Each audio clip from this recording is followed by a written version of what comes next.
Now we're streaming on Facebook and YouTube live. There we go. Say what's up, guys. So we're doing shit here. Hi, what's up?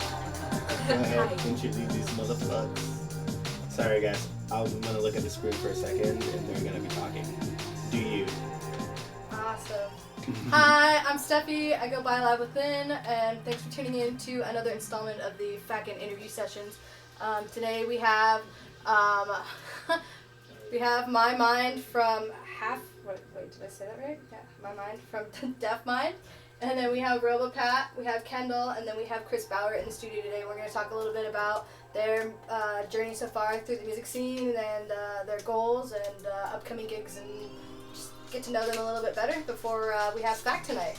Hell yeah, guys. Sorry, okay, I was setting up a little bit the YouTube over here. So just so you guys know, I'll be on my Facebook link right here on this feed right here. And we also are on YouTube. If you search FAK Wednesdays on YouTube, there is a live stream channel now that is available for using. So we're taking advantage of it like we do.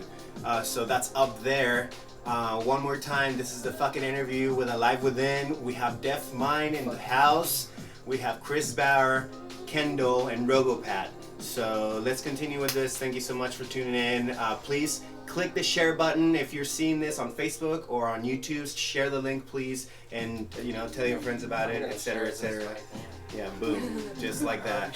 Cool. Awesome. So I think I'm gonna go ahead and start with you, because you are the only lady in the room, and you are from Seattle. So tell us a little bit about what you do in the music scene there in Seattle. Are you a part of anything? Do you do anything other than just DJing? I've actually been working on a lot of production lately. I'm a part of a collective called OKNF Collective. It's a garage house and deep house collective, and we all collaborate on songs and share each other's music. It's a really cool collective. But I do DJ I have DJed at the Wild Buffalo in Bellingham and a couple other nightclubs. But I've been focusing a little bit more on production lately. Awesome, that's what's up. You gotta. That's important.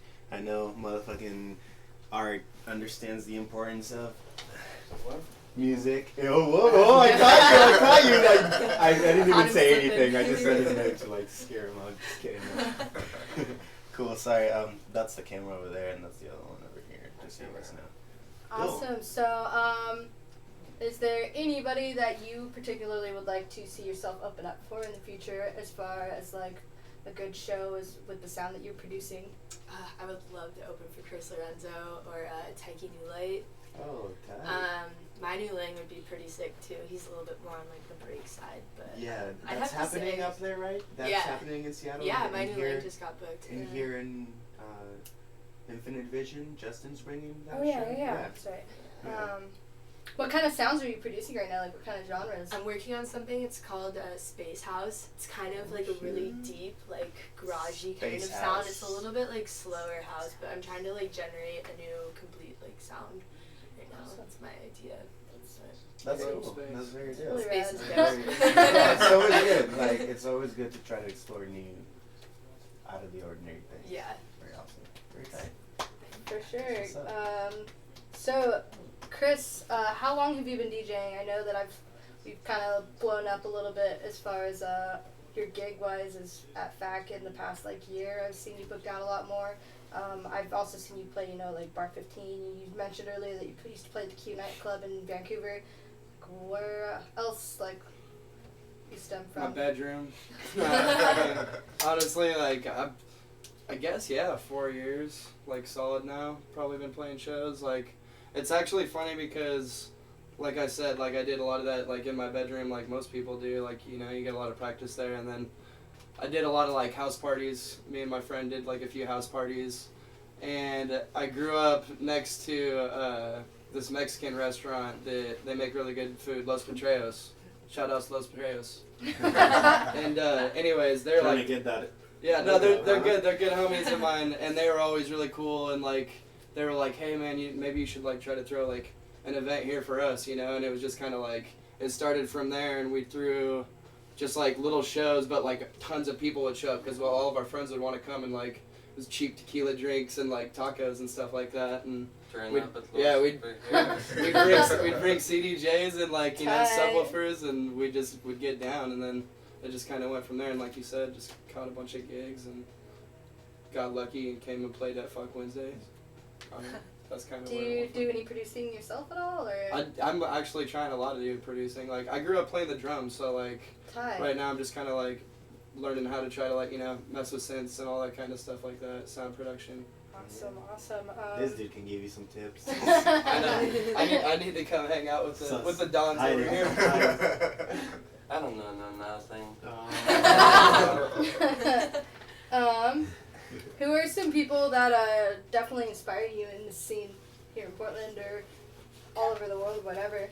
Honestly, anybody who's really passionate about what they do inspires me.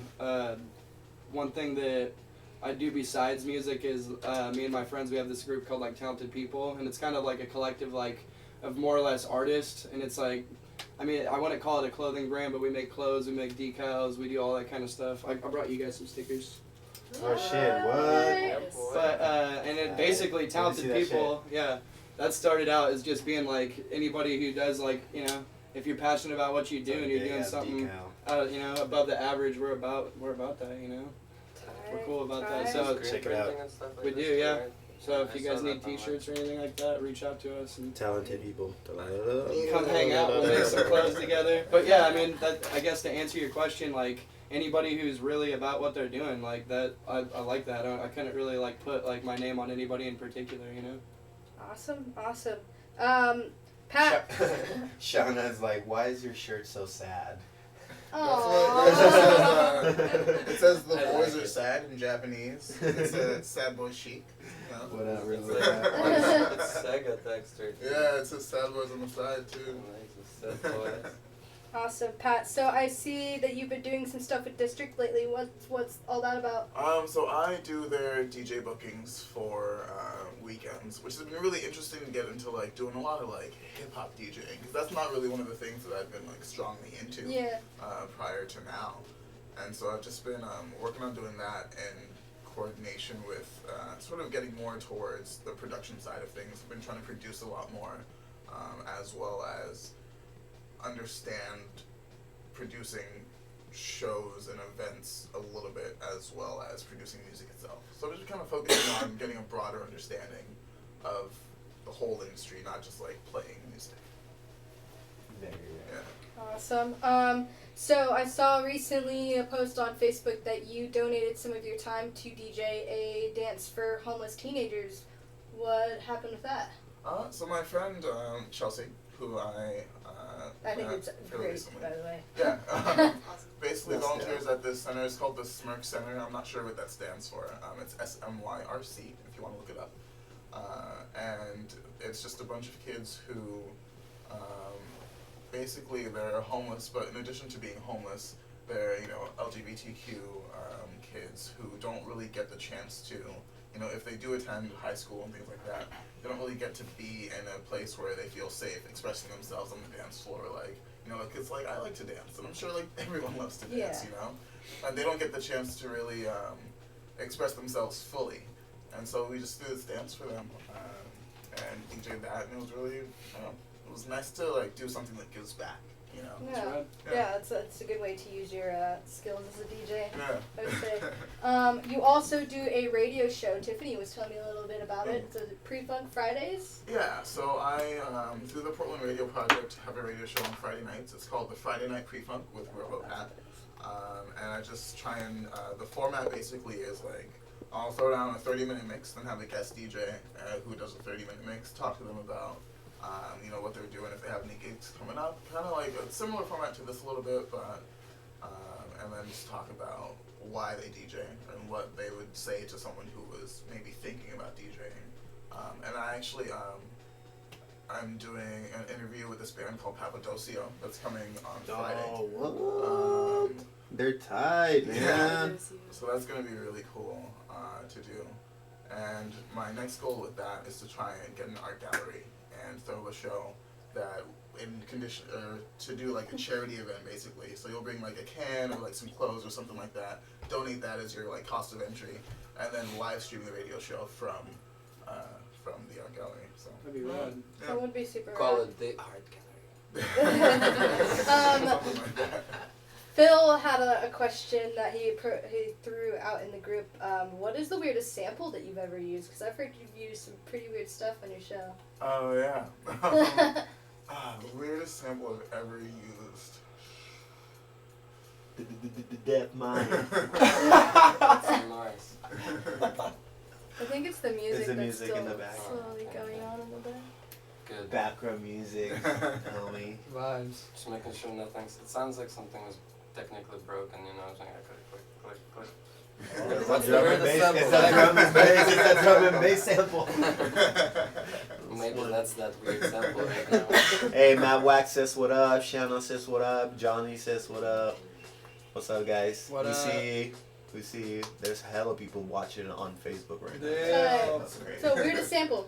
Oh man, on the spot, I'm gonna have to go with. I used to sample. There was an interview with Waka Flocka, and they had this part where they went into the studio with him and watched him do all his like takeovers. And so there's this part where it's like it's 5 minutes of Waka Flocka just going blow blow blow blow blow blow blow blow. So that was Bring it it. was either that one or the sound of someone peeing in the urinal.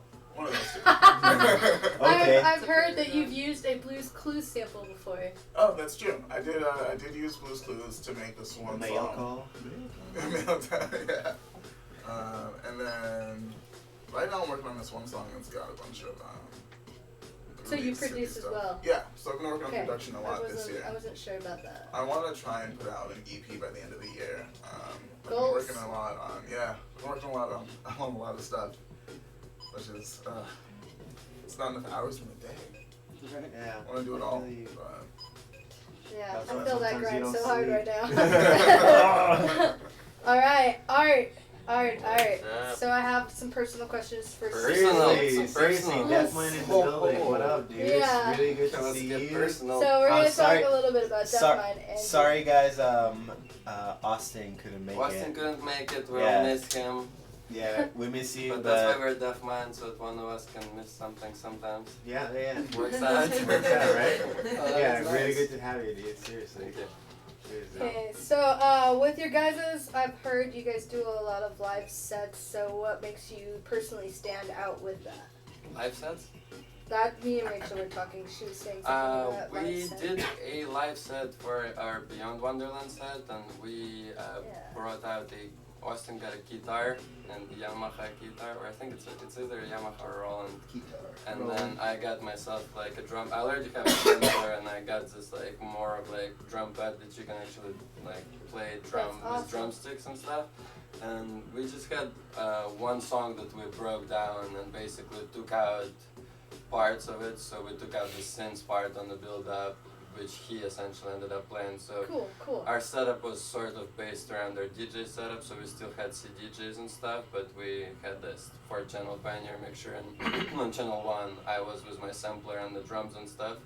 Then channel 2 was a CDJ, channel 3 was a CDJ, and then he had his guitar plugged in, and then we had a couple other songs where he just played over and jammed, and I was doing some drum stuff, like basically drum build and stuff, but So that was for Beyond Wonderland? yeah, that was for Beyond That's Wonderland. awesome. Do you guys see yourself doing that anytime Yeah, soon? but we're trying to just honestly, it's to do that you kind of have to build a fan base doing that. You know what I mean? So if we're really just getting popular for our tracks and for them being club tracks and stuff like this, which essentially was kind of what's happening, is like people are not coming out to see us like come out Yeah, and you jam want to out. have your But with the fan base, that's festival and like somebody like Keys and Crates, you know, they're essentially that's how they build up, you know what I'm saying? And their live set was like as strong as their production altogether, and that's not really how we went about, because before we did Deaf Mind, we were doing it that way, and we kind of got discouraged doing it when we actually came into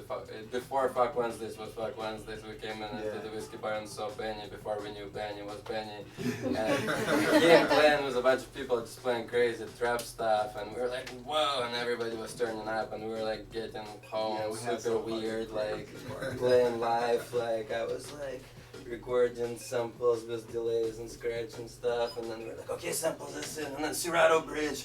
Okay, should we bring out the MPC to our set or not? You know what I mean? That kind of stuff. Wow. And then we're like, yeah, Because whatever. when you guys first started playing with us, you were playing turntables. We so- still did that for a Yeah. while. Yeah, we Yeah, the brought out a turntables. bunch of stuff, but then with Yeah, it the was time, sort it's of- just like. It's crazy to see you guys evolve from like since then, you know, until now. And it's both, you know, when we're playing at clubs, it's just like live set. It's not Yeah. always doesn't always work out. You know what I mean? Especially at nights where It's not really It's- practical. well, when we're opening for somebody, we're not. You can't really steal a show. You know, you gotta do your thing. So unless we're also booked for being known to do this thing, if somebody books us for like a dope gig opening for somebody, and we're like, okay, let's bring out instruments, a vocalist. Bring in the symphony. No, they want you to keep it on the DL, you Cool. know what I mean? So- Yeah, sure. So when you guys play out, do you guys play all original production, or do you switch it up a little bit? We're actually gonna play an all original set on Friday in Seattle, which is gonna be only a half an hour set. It's gonna be we're opening for Brills and the Twang team thing. So and because it's gonna be a 30-minute thing, we're gonna be able to play an all original. We played an all original set before, once a while. I think that was probably at FAK Wednesdays, or maybe we were opening for somebody at Red Cube, but it was at the whiskey bar. And it works, but I just personally don't have as much fun just playing all straight originals. Yeah. Like I come from a DJ background where like I have fun playing music that like almost remixing on the fly, you know what I'm saying? Where I'm just mixing things and playing a hip hop track with a dubstep song and stuff like that. Mila. Oh, what up, Dog Mila? is entered the Hey, what up, girl? What What up? Puppy. Puppy intrusion, puppy intrusion. Oh my god. Awesome. Yes. Okay, so typically, what genres do you guys hit during your sets? Basically everything. I mean, if I've been saying we gotta put more drum and bass into our sets. I think that's the only thing we have not done. But we do a lot of half tempo stuff, trap, dubstep, breaks. We've been doing a lot of breaks over the past couple of years, and now we've been trying to like develop our own sound in terms of, and which has been surprisingly starting to pick up with a bunch of other artists, which is pretty awesome and kind of frustrating at the same time, because 6 months ago we were making all this like kind of future house sounding break stuff, Yeah. and nobody was putting it out yet, and we're like trying to send it out places, and it's like hard to get it out to people. But now all these labels are putting out this exact same stuff. Is like I'm like, oh damn, like this sounds exactly like the shit we've been making 6 months ago. And like 2 years ago, I feel like we were chasing stuff, and now I was frustrated because I was like, why are we not like, you know? But we were like, okay, twerk is kind of cool, so we're like, you know, Evolving following from it. But now I felt like we were ahead of it, and then like 3 months later, all the shit started coming up. I was like, oh, okay, we got this. You know what I mean? So it's Rachel says she heard that you're trying to rap tonight. Oh Oh, shit. We're not trying to rap tonight, we're rapping tonight, girl! Oh shit. Oh, wow. Gotta be tight. All right. Let's hear that shit. I'm Um. excited. This ain't no game, boy! Oh. Austin's got a pretty dope first tune. We're working on this track. It's basically, we're actually filming a video, which we're also doing a party at the district on March 12th, and all the funds that we're gonna raise from that we're gonna use to make the video. And it's a sort of like a concept we're trying to fuse EDM and hip hop and like funny stuff where we're just kind of being silly. Music video coming soon. That's tight. Yeah, well, it's gonna be. I'm not gonna get deep into details yet, but it's gonna be pretty dope. Basically, it's a dubstep track with like a hip hop intro sort of thing where we're rapping with Austin and being silly basically, and we got some funny, Great. cool samples from YouTube Tight. on it too. So. That's cool. Awesome. Is there anybody that you and Austin would like to collab with, or you yourself specifically? It's a hard. Well, we were collabing right now. The only person we've collabed before really seriously and consecutively was Clark, and then we've collabed with Benny and some other Portland artists.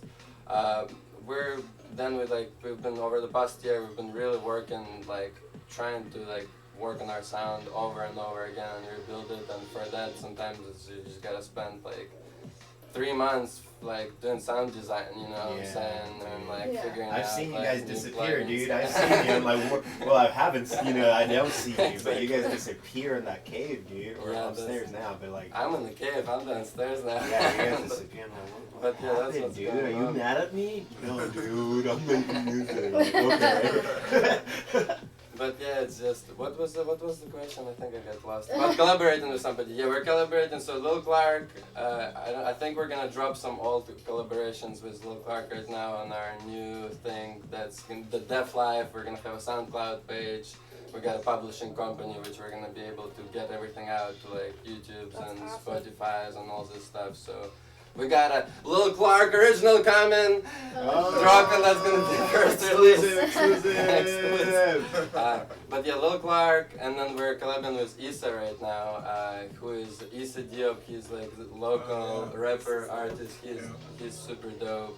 Cool guy, yeah. Yeah, his voice is just amazing, and we linked up on SoundCloud literally. I think we liked like one of his tracks or something, and he like sent us a message, and we just like kind of talked and just kind of went from there. But I think I'm really excited about what we've got cooking there. That's awesome. That's a really good link. We got, I think, like 3 or 4 tracks right now that we're working on, and we're actually going to be in the studio on Thursday recording vocals for 2 of them. So they're pretty much, 2 of them are like close to being done, but we just got to record the vocals. So Thursday, that's what's going down. Awesome. So I was talking with Rachel actually the other night, and she was telling me, she was like, hey, did you know that Art was a part of this harp art installation? Yeah. Yeah, and she was telling me a little bit about that, so why don't you tell everybody else a little bit about that, because I thought it was super rad. Yeah, laser harp is I was doing some stuff in the bank, and I was talking to the bank person about this. He was like, what do you do for them? I'm like, oh, there's this laser harp project. Well, basically, laser harp is there's this production company called FAK Experience, and the guy that owns it, basically my boss who I work for the laser harp, bought this instrument that he got inspired and saw at the Burning Man, and it's a harp, but it's a laser harp, so instead of strings there's basically lasers, and there's a box that it connects to, and it's basically sends MIDI signal. So I ended up meeting him like 5 or 6 years ago, and just because I was actually going to Portland Producers Meetup, and through somebody there I ended up linking up with them. Basically they wanted me to just make some weird dubstep and glitch hop sounds, because that's what I was making at the time, and like try and program it on the thing. And so 5 years later, like, you know, I'm like pretty much, well, Austin worked with me for a year, but I've been working on this thing for a while, and we've taken it out to museums and stuff, and it's basically an interactive music project for kids and people that not necessarily are DJs, but for somebody who wouldn't necessarily have, even if they were just messing with it, it still creates cohesive music. So basically it's all works and runs on Ableton. So basically my job is to make sure that everything runs in time and in key, and the music that is on it is essentially the music that I or me and Austin make together. And you know, one laser could be like triggers a drum kick, you know what I'm saying? So you hold one, it's like you hold the second one, it's a snare. So now you have like sort of a drum beat. The other one, 5 of them would be like trigger 5 different notes on a synthesizer. So you go through them, but because there's quantization set up, even if you don't really play it on time, it still plays it on time. So depending on how fast you go, there's like 16 note quantization, so you can still be like, or so different sick. types of quantization set up, or That's what's up, dude. so. Alright, and then one That's last amazing, question for you. I remember when you first started working on that project. Emma saw it actually. Yeah. It was at OMSI. We just got done with OMSI. We did San Jose Tech Museum last year. We did Burning Man a couple of years ago. We did Portland Art Museum for like a New Year's installation a couple of years ago. We're getting some super interesting offers this summer, which I can't really like talk about because they're not confirmed. But I'm like super excited because that's like some actually so like, rad. pretty Awesome. new school shit. Okay. And one last question for you specifically. Is there any advice that you would give to any aspiring producers and artists out there, just for whatever? Artists like, I mean, I guess the one that I get a lot is from producers, and the one that I give to a lot of DJs right now and stuff like this is what you gotta do to be able to play these shows is you gotta have your music, and like we personally got a lot of DJ gigs. We started getting DJ gigs from our production, but we did end up getting a lot of different DJ gigs where you play big parties and you open for bigger artists and you're on the roll, you know, like as a local artist, and you get like humbled, you know, you're like, oh my god, like there's all these people listening to my music, but in reality you're just a support artist, you know, and if you try to bring out this type of crowd on your own, that's not a possibility, you know what I mean? So if you want to DJ dope parties, you gotta like, you know, make dope beats, and you gotta build your own brand, and you gotta like think of it big, basically. So awesome. And then question for everybody before we wrap it up. Start with you. Any upcoming gigs you have coming up? Like let's let the people know where they can find you out in the next like month or so, or whatever you have booked out. Tonight, obviously, but besides that, tomorrow I'm playing at East Chinatown Lounge with La Freak. That place is cool. I've played that spot like a few times, and it can get pretty crazy in there. I don't know. I'm not thinking too far ahead. Yeah, the only one that I have at the moment is I'm actually playing the night for my birthday, April 2nd. It's actually in Portland. It's 6 miles from downtown Portland, and it's called the Blacklight Masquerade. It's thrown by Dreamtime Productions. It's like supposed to be like in a forest with like black lights and all this crazy stuff. So That's really yeah. cool. Yeah, it's a rave.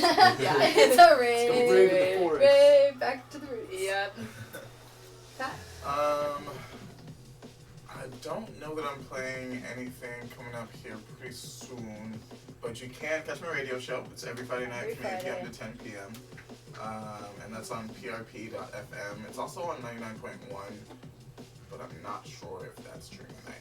And then other than that, I will be in my apartment working on music. So. Awesome. And what about you in Austin? we got tonight, we got Seattle on Friday with Brills, and we got the March 12th show at the District, which this guy is still, you know, helping us out with and other things, and he'll let us know. We got some special guests coming. We got some kind of special guests coming. Can't tell you guys And though. then yeah, what else? I think that's it. What else? Huge shout out to Austin for being Austin and not showing up. And then, what else?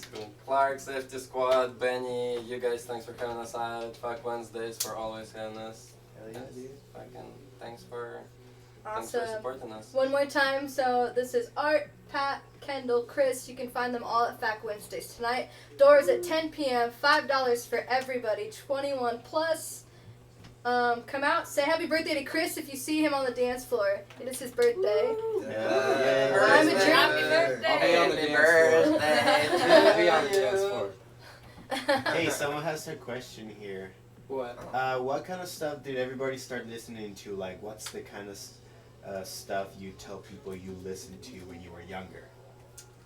That's a good question. That's a good question. I like Okay. that one.